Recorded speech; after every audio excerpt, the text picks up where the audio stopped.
Algunos de ustedes dirá con cierta razón, oye Alejandro, otra vez un punto de vista sobre por qué no hay hijos y sobre por qué los jóvenes no tienen hijos y por qué no se casan, etcétera. Sí, otro punto de vista.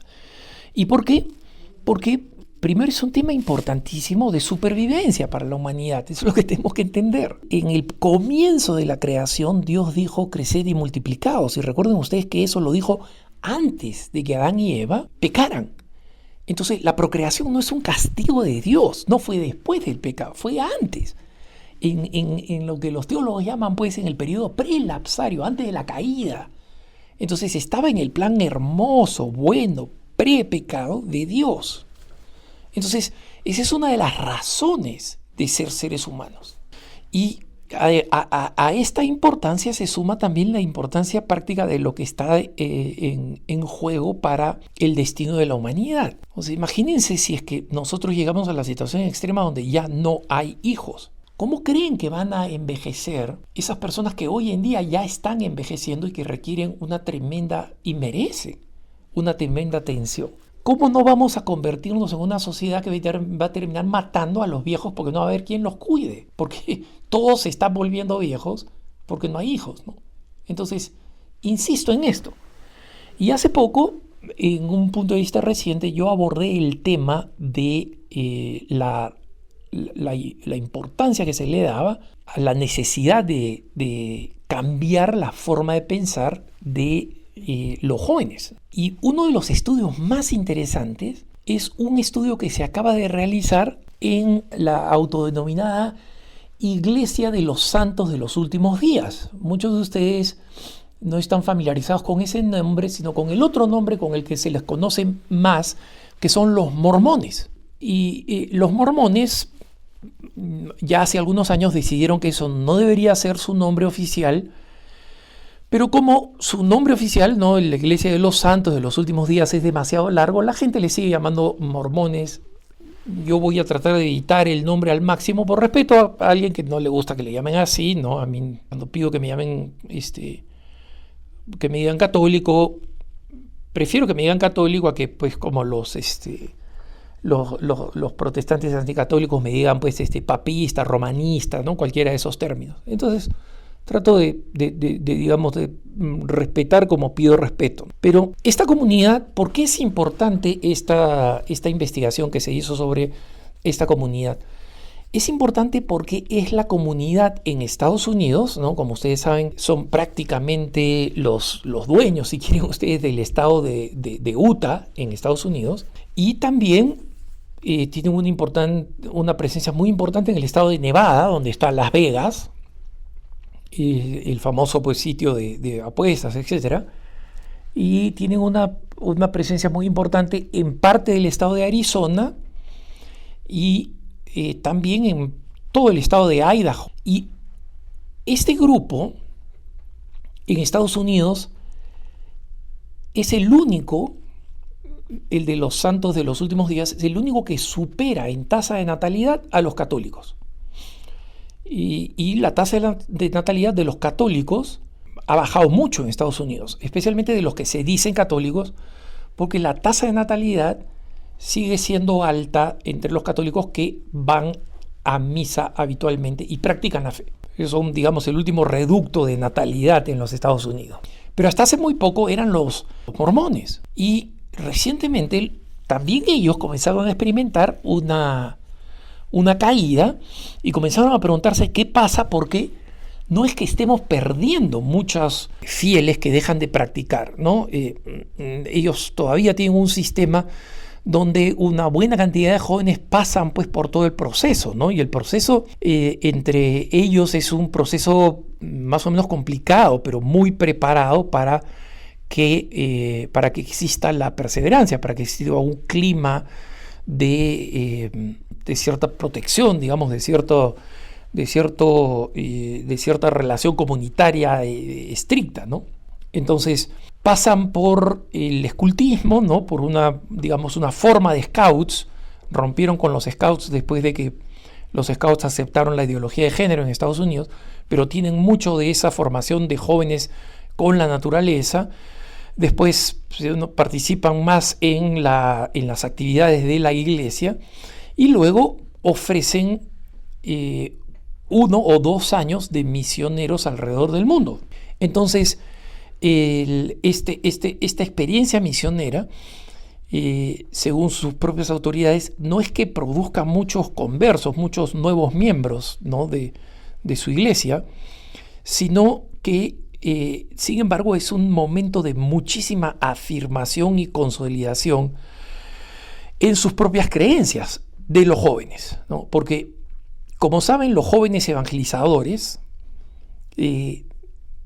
no hay nada que nos convierta más que evangelizar, porque nos hace conscientes de nuestras incompetencias, de nuestras limitaciones, y nos vuelve más a Dios, ¿no? Y contrario a lo que dice el arzobispo de Lima, Monseñor Carlos Castillo Matasoglio, que nadie se convierte ante el Santísimo, nosotros los católicos sabemos que uno se convierte ante el Santísimo. ¿Por qué? Porque descubre sus insuficiencias mucho más cuando trata de compartir la fe que cuando la recibe, ¿no? Y esto pasa pues con sus jóvenes. Pero ¿por qué incluso entre ellos ha caído la natalidad? Entonces comenzaron a estudiarlos a la Iglesia de Jesucristo de los Últimos Días, ¿no?, el nombre oficial, porque ellos tienen un acento mucho más fuerte en el matrimonio que desde el punto de vista organizacional, ¿no?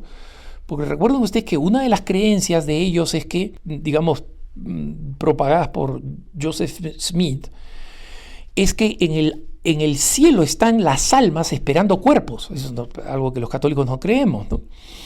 En el cielo están un montón de almas, una multitud casi infinita de almas esperando pues encarnarse, y por eso que Joseph Smith originalmente creía en la poligamia, ¿no?, a la que tuvo que renunciar después el mormonismo, ¿no?, para poder integrarse a los Estados Unidos, para que el estado de Utah fuera aceptado en los Estados Unidos.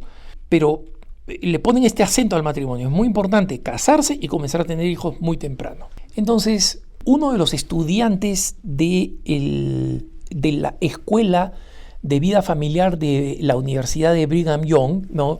Brigham Young, como saben ustedes, fue el sucesor de Joseph Smith, es el que convirtió el mormonismo en una denominación ya aceptada en Estados Unidos. Entonces, este Brian Willoughby, después de investigar lo que estaba pasando exactamente en ellos, dijo: miren, la palabra clave acá de por qué la fertilidad está cayendo, o sea, por qué hay menos hijos, la palabra clave es tensión. La membresía no está cayendo entre nosotros tan rápido como en otros grupos, como los católicos, por ejemplo, ¿no? Pero nuestros jóvenes están sintiendo cada vez más tensión entre los patrones que ven alrededor suyo cuando se mueven alrededor de los Estados Unidos y lo que escuchan de sus papás y de los líderes religiosos. Entonces, en el fondo, nosotros estamos viendo de forma mucho más lenta, pero estamos viendo el mismo efecto entre los que tenían el índice más alto de natalidad de los jóvenes de hoy. No quieren casarse jóvenes porque creen que es un desperdicio de los años jóvenes, entre comillas. Creen que hay que casarse más tarde, que hay que aprovechar ser universitario, la carrera universitaria, especialmente las mujeres, ¿no?, que creen, bueno, ya estudié, ya me endeudé para estudiar en la universidad, o mis padres hicieron un sacrificio, tengo esta carrera, tengo que aplicarla, no me voy a casar y comenzar a tener hijos, ¿no? Y eso es una idea muy popularizada, pero bastante irracional. Yo les sugeriría que ustedes escucharan uno de mis puntos de vista de hace años, que se llama las supermamás, ¿no? Y lo increíble que son estas mamás que, teniendo una carrera profesional, comenzaron relativamente jóvenes, bastante jóvenes, a tener hijos. Y el tipo de supermaternidad que están desarrollando, de tal manera que creer que tener hijos es desperdiciar, entre comillas, la carrera universitaria, está mal, ¿no? Entonces, en preguntasdefe.com estudien ustedes este tema de la fertilidad, o escuchen la fertilidad de supermamás, ¿no? En un punto de vista que me acuerdo se llama las supermamás. Entonces, este profesor Willoughby dice: nosotros no podemos asumir que simplemente la la convicción religiosa es suficiente para tener hijos, ¿no? La razón, dice este profesor, es que ya no basta con dar por descontado que una persona, que un joven, porque es religioso, o sea, porque es devoto, porque es practicante de su fe, necesariamente la conecta con el hecho del matrimonio y la familia. Y yo lo veo entre católicos.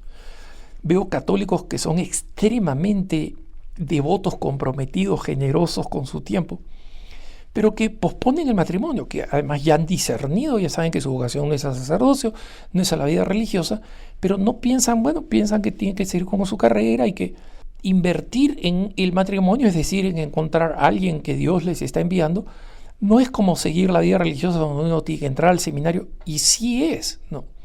Entonces, Willoughby, que no es católico, que es mormón obviamente, y que es de esta universidad, famosa universidad mormona, nosotros no hemos explicado por qué es importante. Hemos asumido que si eres religioso vas a ser una persona que se va a casar, pero no hemos explicado el por qué. Entonces, esto ha resultado en lo que podemos llamar la paradoja matrimonial, dice él, donde la gente joven practicante, y esto se puede ver también entre católicos jóvenes practicantes, dice que tienen un gran deseo de casarse en algún momento, pero su prioridad real en la vida práctica de hoy son los objetivos de vida, entre comillas, ¿no? Y esos objetivos de vida no son el matrimonio por ahora. Y de esa manera, inconscientemente, dice Willoughby, que lo ha estudiado, ¿no? Dice, subconscientemente, el matrimonio se convierte en una transición en lo que ellos temen que van a perder libertad o éxito. ¿Por qué? Porque escuchan a todo el mundo diciendo, primero tienes que ir a estas universidades y obtener estos títulos. Después tomas un trabajo, que es el trabajo número 1, que te tiene que llevar al trabajo número 2, que es mejor pagado, donde tienes más prestigio, ¿no?